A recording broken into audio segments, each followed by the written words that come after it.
નમસ્કાર કરીને શાહ તમે જોઈ રહ્યા છો ઇન્સ્ટન્ટ ઇન્ડિયા વડોદરામાં વધી રહ્યો છે પોલીસનો આતંક। જે ઘટના વડોદરા શહેરના સયાજીગંજ વિસ્તાર પોલીસ કર્મીઓ દ્વારા ઘડવામાં આવી હતી। ઘટના વડોદરા શહેરમાં આવેલ પંડ્યા બ્રિજ પાસેની છે, જ્યાં ગણપતિ આગમનમાં કમલેશભાઈ નશાની હાલતમાં પોલીસના હાથે લાગ્યા હતા, જેથી પોલીસના સ્ટાફે તેમની અટકાયત કરી હતી અને કમલેશભાઈને જેમ તેમ અપશબ્દો બોલ્યા હતા અને તેમની સાથે જેમ તેમ દુર્વ્યવહાર કર્યો હતો, જેથી કમલેશભાઈ ઉશ્કેર્યા હતા અને પોલીસ કર્મી સાથે બોલાચાલી કરવા પર ઉતરી આવ્યા હતા, જે બાબત પોલીસ કર્મીને ખૂંચી આવી હતી। કમલેશભાઈને સયાજીગંજ પોલીસ સ્ટેશન ખાતે લઈ આવ્યા હતા। કમલેશભાઈ તેમનો ગુનો સ્વીકાર કરવા તૈયાર હતા અને તેમના પર કાયદાકીય રીતે કાર્યવાહી કરવામાં આવે તે માટે પણ રાજી થયા હતા, પણ તેમ છતાં 4 થી 5 પોલીસ કર્મીઓએ મળીને કમલેશભાઈને અતિશય એવો ઢોર માર માર્યો હતો। શરીરના ભાગે કોઈ એવા અંગ હશે જે પોલીસના બેરહેમ મારથી બચ્યા હોય। તમે વિડીયોમાં જોઈ શકો છો કે પોલીસે કેટલી ખરાબ ક્રિયા કમલેશભાઈ સાથે આચરી છે। તેમના શરીરના હાથ, પગ, કમર તમે જોઈ શકો છો। કમલેશભાઈની શું હાલત થઈ છે અને દારૂ પીધેલી વ્યક્તિ પકડાય તો આવો ઢોર માર મારવામાં આવે એવો કયો કાયદો આવ્યો છે તેમ સવાલ ઊભો થઈ રહ્યો છે। જ્યારે દારૂ વેચનાર અને મર્ડર કરનાર ગુનેગારો પણ આવો જુલમ કરવામાં આવતો નથી, તો પછી ફક્ત દારૂ પીધેલી વ્યક્તિ સાથે આવો જુલમ કેમ? માહિતી અનુસાર કમલેશભાઈએ પીવા માટેની દારૂની બોટલ સયાજીગંજ વિસ્તારમાંથી જ કોઈ શખ્સ પાસે લીધી હતી। એનો મતલબ તો એ જ છે કે દારૂનો બેફામ ધંધો સયાજીગંજ વિસ્તારમાં ચાલે છે। તો શું આ સયાજીગંજ વિસ્તારમાં ચાલતા દારૂના ધંધા વિશેની જાણકારી સયાજીગંજ પોલીસ સ્ટેશન પાસે નથી? હવે જાણકારી નથી તો સયાજીગંજ પોલીસનું શું ધ્યાન આપી રહી છે? અને સયાજીગંજ વિસ્તારમાં દારૂનો ધંધો ચાલે છે તેની જાણકારી સયાજીગંજ પોલીસ સ્ટેશન પાસે છે, તો તેઓ કયા કારણોસર આ ધંધો બંધ કરાવતી નથી? જો દારૂ પીનાર વ્યક્તિની પોલીસે આ હાલત કરી છે, જો પોલીસ દારૂનો ધંધો કરવા જ ન દે તો કોઈ પણ વ્યક્તિ દારૂ પીશે જ નહીં। અને બીજી બાબતમાં તો પોલીસ કર્મીએ માનવતાની પણ હદ પાર કરી દીધી હતી। જ્યારે કમલેશભાઈને સયાજીગંજ હોસ્ટેલ ખાતે પોલીસ સ્ટેશનના કર્મી બ્લડ ટેસ્ટ કરવા લઈ ગયા હતા, ત્યારે કમલેશભાઈને ડૂચાની જેમ વાળીને ગાડીમાં લઈ આવ્યા હતા। એટલી બધી હદે પોલીસે પાર કરી દીધી હતી। પોલીસ દ્વારા મારવામાં આવેલા ઢોર મારના કારણે કમલેશભાઈની હાલત ખૂબ જ ગંભીર થઈ ગઈ હતી, તેમજ તેમને હાથ પગમાં સોજા પણ ચડી આવ્યા હતા, જેથી હોસ્પિટલ સ્ટાફ તેમને તાત્કાલિક રિપોર્ટ કાઢવા માટે લઈ ગયા હતા અને તેમને દાખલ કરવા પડશે તેમ જણાવ્યું હતું। આ વાતની જાણ થતાં પોલીસ કર્મી તરત જ હોસ્પિટલથી ફરાર થઈ ગયા હતા।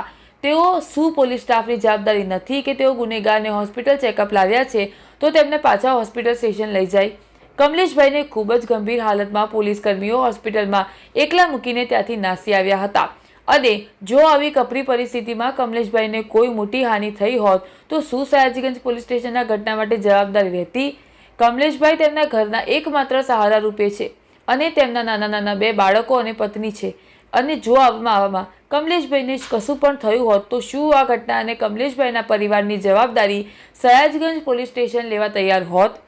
હોસ્પિટલમાં કમલેશભાઈ દ્વારા પોલીસ સ્ટેશનમાં ફોન કરીને ત્યાંના સ્ટાફને મદદ માટે વારંવાર બોલાવવામાં આવ્યા હતા। મારી હાલત ખૂબ ખરાબ છે તો મારી કઈ રીતે મદદ કરો, પણ તેમ છતાં સયાજીગંજ પોલીસના કોઈ પણ સ્ટાફ તેમની મદદમાં આવ્યા ન હતા। તો શું પોલીસ કર્મીઓ કમલેશભાઈને પોલીસ સ્ટેશનની હોસ્પિટલથી લઈ ગયા તો તેમની સહી સલામત પોલીસ સ્ટેશન લાવવાની જવાબદારી પોલીસ સ્ટાફની નથી?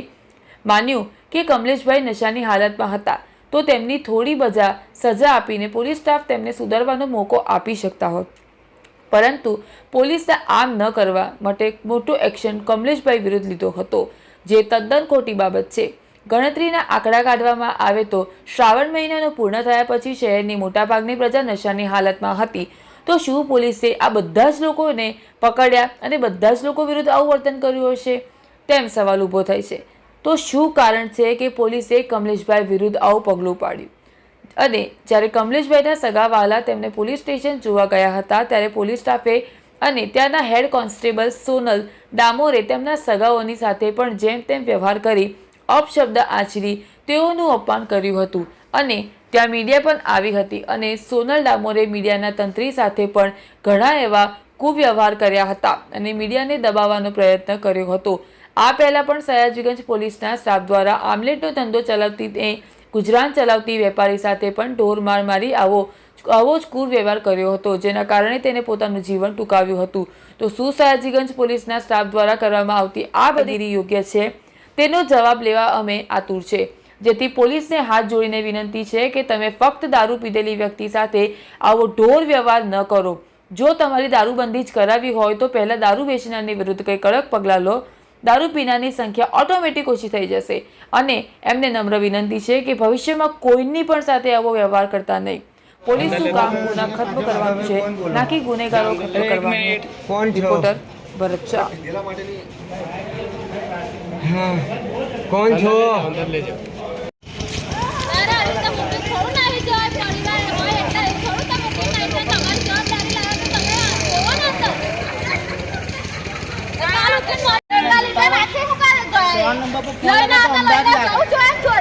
નંબર પર ફોન લગાવી અમદાવાદથી બોલશો પોલીસ ચોકીમાં જવું પડશે તો જેમને ખબર પડે આટલી બધી નંબર પર ફોન લગાવી અમદાવાદથી બોલે ઘરના છે તો ચાલે વધારે હોય તો શું બનાવ બન્યો તો ભાઈ?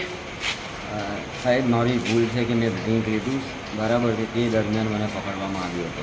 મેં સાહેબને કીધું, મેં રિક્વેસ્ટ કરી સાહેબ મારી ભૂલ છે અને બીજી બધા વસ્તુ નહીં કરું બરાબર. તો મને સયાજીગંજ પોલીસ ચોકીમાં મને લઈ ગયા અને પોલીસ ચોકીમાં લઈ આવ્યા પછી મને મારવામાં આવ્યો. તમે દારૂ કઈથી લાવ્યા હતા? હું દારૂ ગણેશનગરમાંથી લાવ્યો હતો. કયા વિસ્તારમાં આવે છે? સયાજીગંજ વિસ્તારમાં આવે છે. ને શું કરવામાં આવ્યું હતું તમારી જોડે?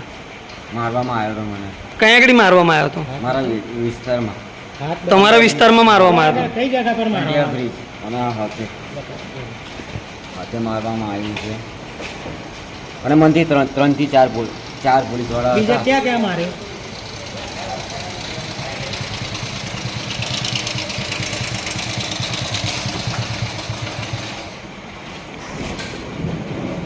અને છાતી પાસે મારે ને તમને? છાતી માર્યું હતું, માથું.